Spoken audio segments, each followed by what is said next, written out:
broadcaster who, played for the Jays. Emotion, for sure. I get where he's coming from, and I get it, but I think this is the true beauty of sport is that it comes down to certain things, and there's such a fine line between winning and losing, and I think we just saw that. And people are saying that the Dodgers are ruining baseball. I don't agree with that. And I don't agree with that either. Like, you cannot buy, even with $1 billion, you can't buy what they have. Well, you can buy Yamamoto. You can buy talent, Sam, but what you can't buy is a group of guys that come together. And we were so focused on the Jays of being this true team that loves each other and watches bats. I don't think we paid enough attention to the Dodgers have that too. They have that too, okay? And they were resilient, and they refused to die. They had every reason to die. The Jays had it, and they refused to die. That's not the golf.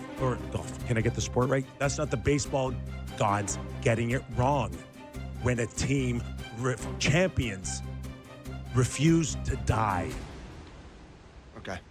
You're just, you're down to millimeters here, and I can't hold up the Dodgers as something better or brighter than what the Jays were after that series, particularly. Well, they didn't get the guy. They had base runners. They didn't get them in. Now we go into the details and what a hanging. Okay, Trey, I love him, but they squeezed every last drop out of him, and then he goes up there and he's probably a little overwhelmed, and he throws up a beach ball to Muncy. But that was a batting practice pitch. Yeah, he crushed it. He also got out of the sixth inning, and he earned that spot. Buddy, I'm just telling you. I'm telling you that's you can only squeeze so much. Like to ask. I'm more in the agreement that maybe the Jays helped put it on a platter for them to take it, but they still took it. Yeah, right. Listen, and you still have to execute to take it. They started, I don't think anyone has come in and said the Dodgers were a bad team. I do think that everyone's making the point that over the course of this playoff run of that series, head-to-head, the Blue Jays were the better team. I know they didn't get that final game. They lose by 1 in the 18th inning. They lose by 1 in the 11th inning.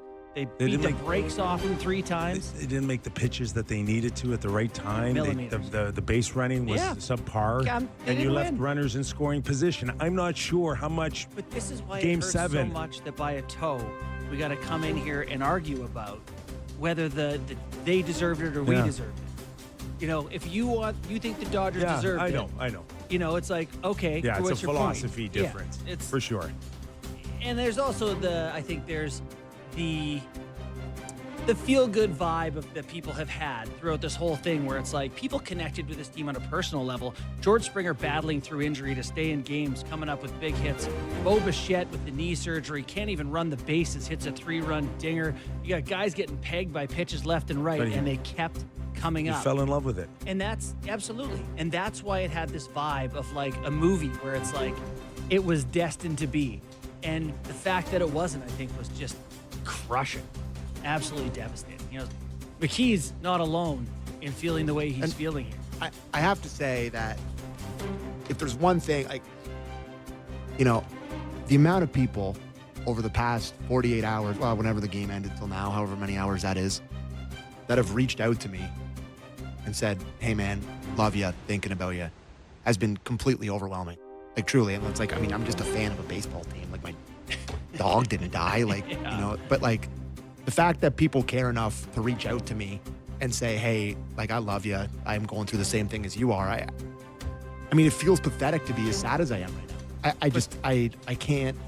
I guess that's why people, kind of identify with what I say, because I truly care and I know there's a lot of people that are probably looking to me to come on here and push back against Kipper being like, oh, the Dodgers earned it by hitting 209 in the World Series and getting lucky on 2 plays. Like, I'm sure they want me to push back, but I just can't. Like, Andy Paul has, if there's one thing that will haunt me until the day I die is, sure, IKF maybe, you should have got a bigger secondary lead. They don't want to get doubled off at third base.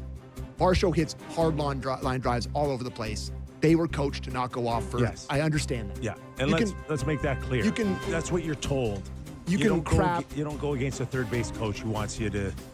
If you want to blame IKF, the 26th man on this roster, you think that's the reason they lost the World Series? Be my guest. That won't be the thing that haunts me. Although you could have head for a slide, maybe mixing a slide. It's the Ernie Clement ball that the was warning track, absolutely the guy's running back roasted. You just felt like the game was over as that guy's running back to the wall. Well, I mean, off the bat, Hernandez. the sound and the look, and I mean, Pages comes out of nowhere. That, to me, will be the one that will always haunt me because it's been Ernie Clement, who's been the story of this postseason. Another unbelievable game in Game 7. And, you know, he has that picture of him sliding home that would have been on every T-shirt across the country for the rest of our lives. And you had this chance. It was the first pitch, and he roasted it. It's like, that is the one that'll keep me up at night. Not, you know, Kirky being up there, getting his bat sawed off. Like, whatever. And Vladdy, too, eh? Right down to the last inning of the last game. Hits a double off Yamamoto to start that inning. They can't cash him in.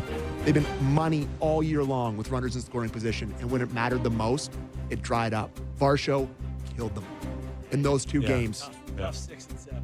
He absolutely killed them. I'm telling you, it's painful to listen to Hoffman, too, talk about not being like he's the reason why they're not wearing. I read the quote. I didn't see it or hear championship it. rings, or what did he say? He just says He says it cost everyone a ring. Yeah, which is just, you know, one pitching in baseball. You're talking about a placement of 6 gut-wrenching. inches different from where it should be, and it's gut wrenching. Yeah. I don't even want to Anyways, did you want to play stuff? We promise. Thank God. We promise. We get to hockey. We Like, got listen. John Michael Lyles coming up. You were gonna make. Okay, this is what makes me mad. What's that? You were potentially gonna make me pour over the tape of my boy Ernie Clement crying. I loved it. Yeah, we weren't even loved gonna it. play it. Like, I'm not listening to it. I just love it because it's not baseball, hockey per se, or anything else. It's just, this is how you're supposed to be. This is how you win championships. If not this year, hopefully next year for the Jays. But this is what people want to see and feel. And there's a lot of teams that don't get it right. And I just think it's a wonderful reminder to all of us. This is the difference between winning and losing championships, or at least getting yourself in a position to come as close as they did. the care. The care.